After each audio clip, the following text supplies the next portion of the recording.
Hello friend, welcome to friends at the rate preparation. इस channel पर मैं लेके आता हूं आपके लिए एजुकेशनल वीडियो। इस वीडियो में मैं डिस्कस करने वाला हूं क्लास 8 का हाफ ईयरली एग्जाम का क्वेश्चन पेपर। अगर आप केंद्रीय विद्यालय के स्टूडेंट हैं और क्लास 8 में पढ़ते हैं तो ये वीडियो आपके लिए बहुत ज़्यादा बेनिफिशियल होने वाली है। इसके अंदर मैं आपको हाफ ईयरली एग्जाम, जिसे हम मिड टर्म एग्जाम या फिर टर्म 1 एग्जाम भी बोल देते हैं, उसका क्वेश्चन पेपर मैं आपके साथ डिस्कस करने वाला हूँ। ये जो क्वेश्चन पेपर है ये टोटल आपका 60 मार्क्स का आने वाला है और इसमें टाइम ड्यूरेशन जो है वो आपको 2 आवर एंड 30 मिनट्स दिया जाएगा। इस क्वेश्चन पेपर को 5 पार्ट्स में डिवाइड किया गया है, जिसे हम 5 सेक्शन भी बोल देते हैं, ए बी सी डी और ई। अब एक एक करके सारे सेक्शन को समझते हैं। तो सबसे पहले सेक्शन ए होगा आपका, जिसमें 14 क्वेश्चंस होंगे और ये 14 क्वेश्चन एमसीक्यू नेचर के होंगे, यानी मल्टीपल चॉइस क्वेश्चंस होंगे। तो यहाँ पर ये 14 क्वेश्चन 1 मार्क्स ईच होगा, तो टोटल ये आपका 14 मार्क्स का ये पूरा कंप्लीट पोर्शन हो जाएगा। उसके बाद नेक्स्ट होगा आपका सेक्शन बी।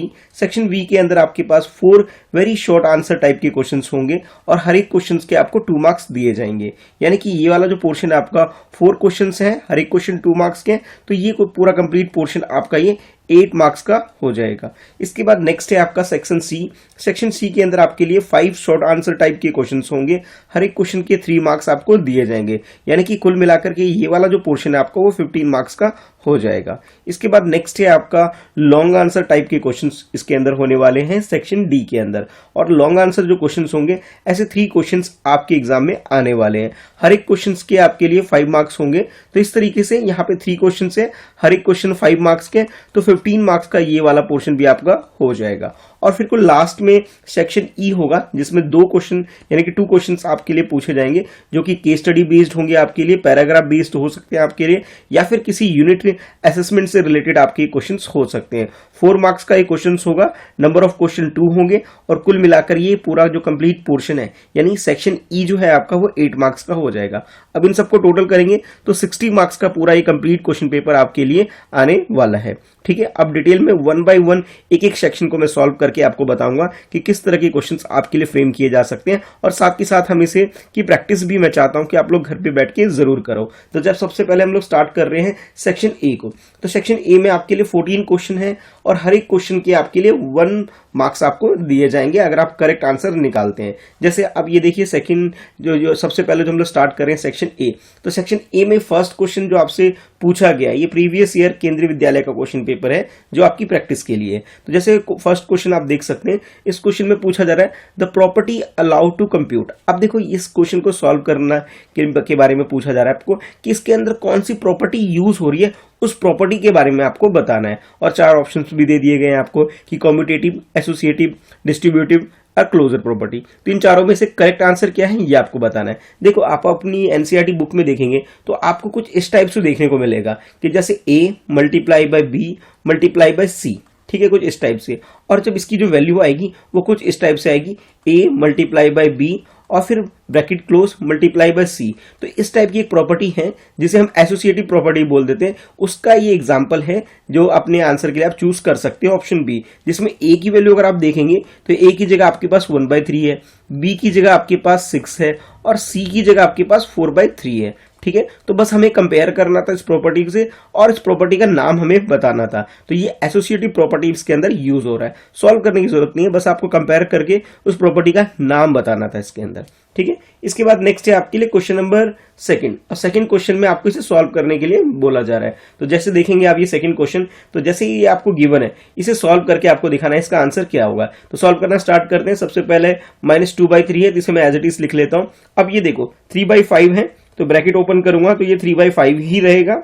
और उसके बाद ये जो माइनस में 5/6 है और बाहर प्लस में है, तो ये जब हम इसे ब्रैकेट ओपन करेंगे तो ये क्या हो जाएगा, -5/6 हो जाएगा। अब आपके पास ना ये 2/3, 3/5 और 5/6 है, इसका आप एलसीएम निकाल लीजिए ताकि अब इसे इजीली सॉल्व कर सकते हो। यहाँ में 3, 5 और 6 का एलसीएम चाहिए जिससे कि इस क्वेश्चन को हम सॉल्व कर सके। 2 के टेबल से स्टार्ट करेंगे तो यहाँ पे आपके पास 3 आ जाएगा, बाकी एज इट इज है। उसके बाद आप 3 के टेबल से करेंगे तो ये आपके पास 1 और ये 1 आ जाएगा, 5 एज इट इज रह जाएगा। उसके बाद नेक्स्ट आप 5 से करेंगे तो आपके पास ये जो है सब 1 हो जाएंगे, यानी कि एलसीएम जो होगा इसका आपने कैलकुलेट कर लिया वो 2 × 3 × 5 यानी कि 6 5 आपके पास 30 हो जाएगा। यानी कि एलसीएम आप लिख सकते हैं कि ये आपके पास 30 आ गया। लेकिन पूरा क्वेश्चन अभी सॉल्व नहीं हुआ है। आप नीचे 30 लिखेंगे, अब 30 को 3 से डिवाइड करेंगे तो आपके पास क्या आ जाएगा, 10 आ जाएगा। 10 को -2 से मल्टीप्लाई करेंगे तो आपके पास -20 आ जाएगा। ठीक है, प्लस का साइन है तो प्लस का साइन लगा लेते हैं। अब इस 30 को 5 से डिवाइड करोगे तो आपके पास 6 आ जाएगा। 6 को 3 से मल्टीप्लाई करोगे तो आपके पास 18 आ जाएगा। आप 18 यहां लिख देंगे, माइनस का साइन है, माइनस का साइन लिख लेंगे। अब 6 से डिवाइड करेंगे तो आपके पास रिजल्ट क्या आएगा, 5। 5 और 5 को मल्टीप्लाई करोगे 25 आ जाएगा। ठीक है, अब इसे आप सिंप्लीफाई थोड़ा सा कर सकते हैं। माइनस वाले जो दोनों हैं इसके एक साथ लिख लेते हैं और प्लस वाले को एक साथ लिख लेते हैं। 18 प्लस का है 25 और ये आपके पास जो 20 है, इन दोनों को आप प्लस कर लीजिए तो आपके पास ये 45 आ जाएगा, यानी माइनस का 45 और डिवाइड बाय 30। अब इसको थोड़ा सा सिंप्लीफाई करके आप इसका आंसर लिख सकते हैं। जैसे 45 है, ठीक है, अब इस 45 में से आपने क्या करना है, 18 को माइनस करना है। तो इधर से आपका बोरो करोगे तो 7 आ जाएगा। ठीक है, 15 में से 8 माइनस किया, 7 आ गया। और ये जो 3 रह गया, 3 में से 1 माइनस करोगे 2 आ गया। यानी कि आपके पास रिजल्ट क्या आया, 22/30 आएगा। और किस में आएगा, माइनस में आएगा, कि 45 ग्रेटर नंबर हमें दिखाई दे रहा है। और डिवाइड करोगे अगर आप 3 के टेबल से तो 3 9 आपके पास आ जाता है 27 और 3 10 आपके पास आ जाता है 10, यानी कि -9/10 आपके पास ये रिजल्ट हो जाएगा। और ये ऐसा आंसर आपको ऑप्शन सी में दिया जा रहा है। देखिए, ऑप्शन बी और ऑप्शन सी दोनों में 9/3 है, लेकिन सी में माइनस वाला है, इसलिए हम इसे चूज कर लेंगे अपने आंसर के लिए। ठीक है, अब मूव करते हैं नेक्स्ट क्वेश्चन, क्वेश्चन नंबर 3 के लिए। इस क्वेश्चन में आपको बोला जा रहा है the value of x for which the expression 3x - 4 and 2x + 1 become equal is. अब देखो, इसमें ना आप क्या करो, ये जो 3x - 4 है और ये जो 2x + 1 है, इन दोनों को इक्वल रख लो। अच्छा, अब उसके बाद में इसे सॉल्व करके यहाँ x की वैल्यू निकालनी है। तो देखो, ये जो x वाले हैं मैं इसे एक तरफ कर लेता हूं। 2x देखो इधर प्लस में था, साइड चेंज कर दिया, माइनस में हो गया। अब ये जो -4 है, साइड चेंज कर देते हैं, +1 हो जाएगा और 1 को इधर ही रहने दिया। तो जब इसे सॉल्व करोगे आप तो ये 3x और 2x जब इनका डिफरेंस निकालोगे, माइनस करोगे तो आपके पास x आ जाएगा। और ये 4 + 1 क्या हो गया, 5 हो गया। तो ऐसा आंसर आपके पास सी के अंदर है, ऑप्शन सी। तो ये आपका आंसर हो जाएगा। देखिए, सोल्यूशन करके दिखाएंगे तो आपके मार्क्स कभी भी एग्जाम में नहीं कटेंगे। तो इस तरह से सॉल्व करके फिर अपना आंसर बता दीजिएगा कि ऑप्शन सी आपका आंसर आ रहा है। इसके बाद नेक्स्ट है क्वेश्चन नंबर 4। फोर्थ क्वेश्चन में आपको बोला जा रहा है कि value of x for x = 4/5 bracket open x + 10 bracket close. इसके अंदर ना हमें x की वैल्यू को फाइंड आउट करना है। चलो कर लेते हैं। तो जैसे आपके पास ये क्वेश्चन है, इस क्वेश्चन को सिंप्लीफाई करोगे आप तो ये जो 5 है, यहाँ पे जो 5 है, इसका साइड चेंज करोगे तो ये क्या हो जाएगा, 5x हो जाएगा ये। ठीक है, और इधर आपके पास जो 4 है, 4 को x से मल्टीप्लाई करोगे तो आपके पास ये 4x हो जाएगा। देखो, ब्रैकेट के बाहर है 4, इसलिए x के साथ भी होगा, 10 के साथ भी होगा। 4 के साथ करोगे 4x हो जाएगा और 10 के साथ करोगे तो ये 40 हो जाएगा। ध्यान रहे आपके पास, ये जो 5 डिवाइड में था, मैंने साइड चेंज करके इधर ले लिया मैंने इसको, तो ये 5x हो गया। अब ये आपके पास 5x है और 4x जो है इधर माइनस में आ जाएगा। ठीक है, और ये 40 रह जाएगा। जब इसे फर्दर सॉल्व करोगे तो यहाँ पे x = 40 आ जाएगा। और ऐसा आंसर आपको डी में दिया जा रहा है, तो आपका आंसर क्या हो जाएगा, डी हो जाएगा। जब इसे प्रॉपर सॉल्व करके दिखाएंगे तब जाके आपको पूरे मार्क्स मिल जाएगा। इसके बाद नेक्स्ट देखिए, क्वेश्चन नंबर 5 है। 5 क्वेश्चन में यानी 5th क्वेश्चन में आपको बोला जा रहा है the sum of the measures of external angle of any polygon is. देखिए, किसी भी पॉलीगन की बात की जा रही है, तो हम लोग एक ट्राइंगल ले लेते हैं जो कि एक पॉलीगन है। अब देखो, यहाँ पे जो एक टर्म यूज किया गया है कि पॉलीगन, पॉलीगन मीन्स है कि ऐसा पॉलीगन लेना है जो रेगुलर होना चाहिए। रेगुलर पॉलीगन का मतलब होता है इनकी वैल्यू क्या होनी चाहिए, सेम होनी चाहिए। तो जैसे मैं इनकी बात करूं तो इसका जो है सबकी वैल्यू 60, 60 और ये 60 आ रहा है। ठीक है, अच्छा, अब यहां ये बोला जा रहा है कि इनका जो एक्सटर्नल एंगल होगा, तो जैसे 60 क्या है, इंटरनल एंगल है, तो एक्सटर्नल एंगल क्या हो जाएगा, ये 120 हो जाएगा। ठीक है, इस वाले का, और ऊपर वाले का भी क्या हो जाएगा, 120 हो जाएगा, और इस वाले का भी क्या हो जाएगा, 120। एक्सटर्नल एंगल, इंटरनल एंगल की बात नहीं की जा रही यहाँ पे एक्सटर्नल एंगल। इंटरनल एंगल होता तो मैं 60 लेता, लेकिन एक्सटर्नल एंगल है तो 120 होगा। तो यहां बोला जा रहा है उनका सम बताइए। सम का मतलब उन सबको प्लस कीजिए, यानी कि 120, 120 और 120 3 टाइम्स प्लस करेंगे तो आपके पास रिजल्ट क्या आएगा, 360 आ जाएगा। और ऐसा आंसर आपको ऑप्शन डी में दिया जा रहा है। तो करेक्ट आंसर हमारा ऑप्शन डी हो जाएगा।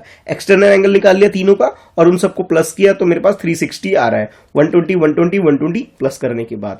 ठीक है। अच्छा, अब नेक्स्ट है question number 6, the minimum interior angle possible for regular polygon. देखो पॉलीगन हमने क्या लिया है, ट्राइंगल लिया था थोड़ी देर पहले, फिर एग्जांपल वही ले लेता हूं सेम, और इसका जो मिनिमम वैल्यू यानी कि जब हम तीनों की वैल्यू इक्वल रखना चाहें तो वो क्या आएगा, 60 ही आएगा, क्योंकि आप लोग जानते हैं कि 180 क्या होता है, ट्राइंगल का सम होता है ऑल 3 एंगल्स का। ठीक है, 3 एंगल्स हैं यानी कि इसे 3 से डिवाइड करोगे आप तो आपके पास रिजल्ट क्या आएगा, 60 आएगा। ठीक है, तो ऐसा आंसर आपको ऑप्शन बी में दिया जा रहा है, तो यहां पे आप ऑप्शन बी को चूज कर सकते हैं अपने आंसर के लिए। ठीक है, इसके बाद नेक्स्ट है क्वेश्चन नंबर 7 क्वेश्चन में आपको बोला जा रहा है अ bag has 5 red ball 3 green ball, यानी कि टोटल बॉल आपके पास क्या है, 8 है। The ball are identically in all aspect other than color. A ball is drawn from the bag without looking into the bag. The probability of getting red. देखो इसके अंदर ना टोटल बॉल आपके पास क्या है, 5 + 3 यानी कि 8 है। अच्छा, हमें रेड बॉल की प्रोबेबिलिटी निकालनी है, रेड की निकालनी, तो रेड बॉल कितने यहाँ पे देख लेते हैं। तो रेड बॉल यहाँ 5 है, तो आंसर क्या हो जाएगा, 5/8 हो जाएगा। जिस बॉल की कैलकुलेट करनी होती है, नंबर ऑफ बॉल ऊपर लिखते हैं और टोटल जो बॉल होता है उसे नीचे लिखते हैं। टोटल हमारे पास 8 है, रेड वाला 5 है, तो ऐसा आंसर आपको ऑप्शन ए में दिया जा रहा है 5/8, तो करेक्ट आंसर हमारा ऑप्शन ए हो जाएगा। अब इसके बाद नेक्स्ट है क्वेश्चन नंबर 8 क्वेश्चन में आपको पूछा जा रहा है the probability of getting a multiple of 2 when a dice is rolled is. देखो एक डाइस है, डाइस में रिजल्ट क्या क्या आते हैं, लूडो अगर आपने खेला हो तो 1 2 3 4 5 6, यानी कि टोटल जो पॉसिबल रिजल्ट है इसके यही आते हैं हमारे पास। अब 2 के मल्टीपल्स है, 2 का मल्टीपल्स क्या क्या है, 2 है, 4 है और 6 है। ठीक है, अब इस क्वेश्चन में आपसे पूछा जा रहा है कि बताइए 2 का जो मल्टीपल है उसकी प्रोबेबिलिटी निकालिए। टोटल रिजल्ट कितने होंगे आपके पास, 6 रिजल्ट होंगे, 1 से लेके 6 तक की काउंटिंग, तो टोटल इधर लिख लिया मैंने। 2 के मल्टीपल्स कितने होंगे, तो आप कहोगे सर 3 रिजल्ट पॉसिबल है, 2 4 और 6। ठीक है, तो मैं इसे लिख सकता हूं 3/6 लिख सकता हूं, तो ये हमारा आंसर हो गया। लेकिन अगर आप ऑप्शन में देखोगे ऐसा आंसर आपको देखने को नहीं मिलेगा, तो हम इसे सिंप्लीफाई कर लेते हैं। 3 1 जा 3, 3 2 जा 6, यानी कि 1/2 आ गया हमारे पास, और 1/2 हमारे ऑप्शन डी के अंदर है, तो इसे हम चूज कर लेंगे। यानी कि पहले हमने आंसर निकाला और उसको सिंप्लीफाई किया, तो हमारे पास फाइनल आंसर हमारे पास आ गया, and that is 1/2, option D के अंदर है। ठीक है, इसके बाद नेक्स्ट है क्वेश्चन नंबर 9 क्वेश्चन में आपसे पूछा जा रहा है to compute the pattern given below the number is in the blank will be. अब देखो ये जो पैटर्न बन रहा है, इस पैटर्न को ध्यान से देखो, इस पैटर्न में जो 3 स्पेस है ये, ठीक है, यहां पे कौन सी डिजिट आएगी, क्या नंबर आएगा, ये आपको फिल करना है। तो देखो 4 यहां पे कितने टाइम्स है, फर्स्ट रो के अंदर 4 1 टाइम्स है, 9 भी 1 टाइम्स है। ठीक है, नेक्स्ट देखो 4 कितने टाइम्स है, 2 टाइम्स है, फिर 3 टाइम्स है, 4 टाइम्स है, यहां 5 टाइम्स है। ठीक है, तो यहां पे क्या होगा, 6 टाइम होगा। 6 टाइम्स के लिए यहां पे 4 टाइम्स तो दे रखा है, 2 टाइम्स हम अपने आप लगा लेंगे। ठीक है, अच्छा अब 8 देखो, 8 यहां पे क्या है, 1 टाइम्स, 2 टाइम्स, 3 टाइम्स, 4 टाइम्स, तो यहां पे कितने टाइम्स आएगा, 5 टाइम्स आएगा। 4 टाइम्स ऑलरेडी गिवन है, तो 1 टाइम हम अपने आप लिख लेंगे, यानी कि 4 4 8 जो है हमारा आंसर होगा। और ऐसा आंसर हमें कहां मिल रहा है, ऑप्शन डी के अंदर मिल रहा है। ठीक है, बस इसको पिक करेंगे और इसे लिख लेंगे। अगर चाहो तो आप लोग ना ये जो नंबर है 6 कितने टाइम 6 है, यहाँ पे देखोगे तो आपको यहाँ पे 5 टाइम्स आपको 6 देखने को मिलेगा। ठीक है, तो और 7 लास्ट में, इसका स्क्वायर करके भी आप निकाल सकते हो। स्क्वायर करके निकालने में तो बहुत ज्यादा टाइम लगेगा, तो हमने क्या किया, इस पैटर्न को फॉलो किया और अपना आंसर निकाल लिया। तो इस तरीके से आप क्वेश्चन नंबर 9 को सॉल्व कर सकते हो। ठीक है, चलिए मूव करते हैं नेक्स्ट क्वेश्चन, क्वेश्चन नंबर 10 की तरफ। 10th क्वेश्चन में आपको पूछा जा रहा है the square of which of the following would be odd number. इस क्वेश्चन में आपसे बोला जा रहा है कि किसका स्क्वायर ऑड नंबर होगा। देखो स्क्वायर का मतलब क्या होता है, सेम नंबर को 2 टाइम्स मल्टीप्लाई करना होता है। जैसे 431 को 431 से मल्टीप्लाई करोगे तो इसका रिजल्ट क्या आएगा, हमेशा ऑड नंबर में ही आएगा। ठीक है, उसके बाद 2826 जो है, इसका अगर आप स्क्वायर निकालोगे, लास्ट में 6 है, तो आप कहोगे सर इसका रिजल्ट क्या आएगा, इवन नंबर आएगा। उसके बाद देखो ये 7779 है, इसका अगर आप स्क्वायर करोगे तो ये क्या आएगा आपके पास, ऑड नंबर में आएगा। और ये जो फोर्थ वाला है 82004, यानी कि लास्ट डिजिट क्या है, ये आपके पास इवन नंबर है, तो इसका जो निकालोगे आप, क्या नाम है, स्क्वायर निकालोगे तो ये आपके पास क्या आएगा, इवन नंबर आएगा। तो इस क्वेश्चन में पूछा गया आपसे कि बताइए कौन से ऐसे नंबर हैं जो कि आपके जो रिजल्ट आएगा वो किस में आना चाहिए, ऑड में आना चाहिए। तो ऑड में फर्स्ट आ रहा है, फर्स्ट के अलावा थर्ड आएगा। ठीक है, तो ऐसा आंसर आपको ऑप्शन बी में दिया जा रहा है, तो यहां पे करेक्ट आंसर आपका क्या हो जाएगा, ऑप्शन बी हो जाएगा। अब एग्जाम में अगर आप चाहो तो भाई चारों को मल्टीप्लाई करके भी निकाल सकते हो, जैसे फर्स्ट का निकालना तो 431 मल्टीप्लाई बाय 431, लेकिन ये लॉन्गर प्रोसेस है। लेकिन शॉर्ट प्रोसेस ये है कि लास्ट डिजिट देखो, उसके अकॉर्डिंग डिसाइड करो और अपना आंसर चूज कर लो। सबसे आसान तरीका तो यही है। इसके बाद नेक्स्ट देखो क्वेश्चन नंबर 11 क्वेश्चन में आपको बोला जा रहा है the smallest number by which the number 675 must be multiply two obtain perfect cube. Perfect cube बनाने के लिए सबसे पहले हम क्या करेंगे 675 का ना फैक्टर निकाल लेते हैं। 5 से स्टार्ट करते हैं तो ये 5 1 जा 5 और ये 1 अब रिमेनिंग आ जाएगा यहां से, ठीक है, तो ये 17 हो जाएगा, ठीक है। तो आप कह सकते हो कि 5 3 जा 15 हो जाएगा और उसके बाद 2 जो रहेगा और ये 5 25, तो 5 आप कह सकते हो 5 के टेबल्स में 5 टाइम्स में 25 हो जाएगा।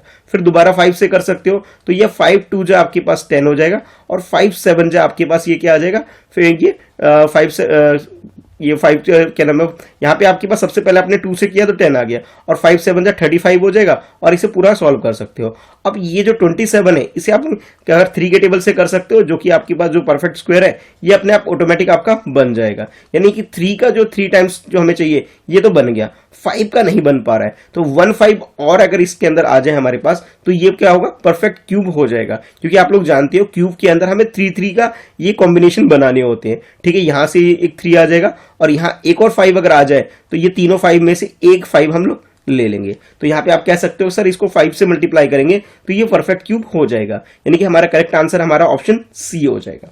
इसके बाद नेक्स्ट है क्वेश्चन नंबर 12 क्वेश्चन में आपसे बोला जा रहा है कि क्यूब रूट ऑफ 13,825। अब ये किसका क्यूब है, इसका क्यूब रूट क्या होगा ये आपको बताना है। बेसिकली ये जो है ना 24 का क्यूब है, यानी कि आप जब आप 24 को 24 से मल्टीप्लाई करोगे और फिर से मल्टीप्लाई करोगे तो आपके पास रिजल्ट क्या आएगा 13,824। तो इस तरीके से आप इसका आंसर निकाल सकते हो। मेरी एडवाइस तो ये है आप लोगों के लिए कि आप लोग ऐसा करिए 1 से लेके 30 तक के सबके क्यूब रूट और स्क्वायर रूट याद कर लीजिए, ठीक है। इन सब के जो स्क्वायर्स हैं 1 से लेके 30 तक ये भी आपको याद होने चाहिए और इसके अलावा इनके क्यूब है वो आपको याद होने चाहिए, ताकि जब भी एग्जाम में इस तरह के क्वेश्चन आए तो फटाफट आप आंसर कर जाओ। नहीं तो आप लोग क्या करोगे, इन सबको मल्टीप्लाई करोगे तब निकालोगे। अब यहाँ क्यूब रूट निकालने के लिए आप लोग क्या करेंगे, ये 13,824 जो है इन सबको फैक्टराइज करेंगे और ये लॉन्गर प्रोसेस है। क्वेश्चन तो आप सॉल्व कर लोगे लेकिन आपका टाइम ज्यादा लगेगा, जिससे क्या हो सकता है कि कोई और क्वेश्चन आपका छूट सकता है, ठीक है। तो इस बात का ध्यान रखना कि आप क्यूब और स्क्वायर 1 से लेकर 30 तक आप याद कर लीजिए। अच्छा, इसके बाद नेक्स्ट है क्वेश्चन नंबर 13 क्वेश्चन में आपको बोला जा रहा है the percentage for the ratio 2/3 2/3 का जो रेशियो अगर हमके जो दे रखा है आपको इसे परसेंटेज में कन्वर्ट करें तो क्या आएगा। तो यहाँ पे 2/3 को अगर 100 से मल्टीप्लाई करोगे तो आपके पास इसका रिजल्ट आ जाएगा। तो आप ये कह सकते हो कि 200 डिवाइड बाई 3 और 200 को 3 से डिवाइड करोगे तो रिजल्ट आपके पास 66.66 इस तरह से आता चला जाएगा। तो यहाँ पे जो ऑप्शन बी आपको दे रखा है ये इसका करेक्ट आंसर हो जाएगा, ठीक है। तो आप यहाँ पे ऑप्शन बी चूज कर सकते हो अपने आंसर के लिए, ठीक है। इसके बाद नेक्स्ट है आपके लिए क्वेश्चन नंबर 14 क्वेश्चन में आपको बोला जा रहा है कि 72% of 25 students are interested in mathematics, the number of students not interested in mathematics is. अब देखो यहाँ पे ना यहाँ पे आपको बोला जा रहा है कि 72% जो है 25 स्टूडेंट में से ऐसे हैं जो कि मैथ्स को पसंद करते हैं। आपको ऐसे स्टूडेंट बताने जो कि मैथ्स को पसंद नहीं करते हैं। 72% करने वाले पसंद करने वाले हैं, तो हम लोग 72 माइनस कर लेंगे 100 से, तो हमारे पास रिजल्ट क्या आएगा 28 आएगा। तो यानी कि आप ये कहोगे 28% लोग बच्चे ऐसे हैं जो मैथ्स को बिल्कुल डिसलाइक करते हैं, उसमें नॉट इंटरेस्टेड है, और टोटल आपके पास 25 है। तो आप यहाँ पे क्या करेंगे कि 25 जो आपके पास है, ठीक है, इस 25 को आप लोग क्या करेंगे, इसका 28% निकाल लेंगे। 28% निकालने के लिए हम लोग क्या करेंगे 28 डिवाइड बाय 100 कर लेंगे। तो ये आप कर सकते हो कि भी 25 1 जा 25 और 25 4 जा 100, ठीक है। तो आपके पास बचा क्या 28/7 बच गया, और इस जब 28/4 बचेगा, ठीक है, थोड़ा करेक्शन है, हाँ 4 1 जा 4 और 4 7 जा आपके पास 28 हो जाएगा। तो यानी कि रिजल्ट आपके पास क्या रहा है 7। तो यहां आपके पास ऑप्शन डी में आपको आंसर दे रखा है 7, ठीक है। तो ये हमारा करेक्ट आंसर हो जाएगा। तो इस तरीके से आप 14 के 14 एमसीक्यू क्वेश्चन यानी मल्टीपल चॉइस क्वेश्चन आप कर सकते हैं, और इसके लिए आपको ये पूरे 14 मार्क्स मिल जाएंगे अगर आपने ये सारे के सारे क्वेश्चन सही कर लिए, ठीक है। तो इस वीडियो में हम लोग इतना ही करते हैं, यानी सेक्शन ए के अंदर जो 14 क्वेश्चन है ये मैंने आपको सॉल्व करवाया। नेक्स्ट वीडियो में हम लोग जो रिमेनिंग क्वेश्चन है उसे करेंगे, यानी कि सेक्शन बी से मैं आपको स्टार्ट करवाऊंगा, ठीक है। वीडियो कैसी लगी कमेंट करके जरूर बताइएगा वीडियो के बारे में, और हाँ वीडियो को लाइक कर दीजिए ताकि ऐसी और वीडियो मैं आपके लिए चैनल पर ला सकूं। फ्रेंड्स @preparation चैनल को सब्सक्राइब कर लीजिए और बेल आइकन प्रेस करिए ताकि जब भी मैं वीडियो अपलोड करूं तो आपके पास नोटिफिकेशन आ सके। इसके अलावा मेरा एक और सेकंड चैनल है, मेरे नाम से मिस्टर कृष्णा शाह। इस चैनल को भी सब्सक्राइब करके बेल आइकन प्रेस करिए ताकि जब भी मैं यहाँ वीडियो अपलोड करूं तो आपके पास नोटिफिकेशन रिसीव हो सके। कुछ डाउट है, अगर कुछ पूछना चाहते हो तो आप लोग इंस्टाग्राम पे मुझे फॉलो करके मुझे मैसेज पर पूछ सकते हो। मैं आपके कमेंट का, आपके डाउट का रिप्लाई जरूर करूंगा। ठीक है, तो आप लोग मुझे इंस्टाग्राम पे फॉलो करके जरूर मैसेज करिए। ठीक है, कुछ और पूछना चाहते हैं तो वो और चीजें भी आप पूछ सकते हो इंस्टाग्राम पे मैसेज करके। ठीक है, चलिए फिर मिलते हैं नेक्स्ट वीडियो में। आज की इस वीडियो में इतना ही है। Thanks for watching, bye bye.